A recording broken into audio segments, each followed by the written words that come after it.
السلام عليكم ورحمة الله وبركاته.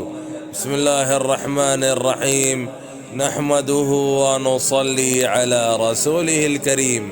أما بعد، سیدنا عثمان بن عفان رضی اللہ عنہ بیان کرتے ہیں کہ میں نے رسول اللہ صلی اللہ علیہ وسلم کو فرماتے ہوئے سنا، جس نے شام کو 3 بار یہ دعا پڑھ لی اسے صبح تک، اور جس نے صبح کو یہ دعا پڑھ لی اسے شام تک کسی اچانک مصیبت کا سامنا نہیں ہوگا۔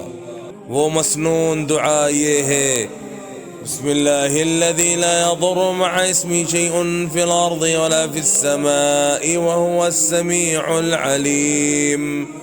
اللہ کے نام سے جس کے نام سے زمین یا آسمان کی کوئی چیز نقصان نہیں دے سکتی، اور وہ خوب سنتا ہے اور خوب جانتا ہے۔ بس میرے بھائیوں دوستوں، جو آج ہم نے پڑھا ہے سنا ہے، اللہ پاک ہمیں اسے سمجھنے کی، عمل کرنے کی اور دوسروں تک پہنچانے کی توفیق عطا فرمائے، اور حضور صلی اللہ علیہ وآلہ وسلم کے مبارک طریقوں پر چلنے والا بنائے۔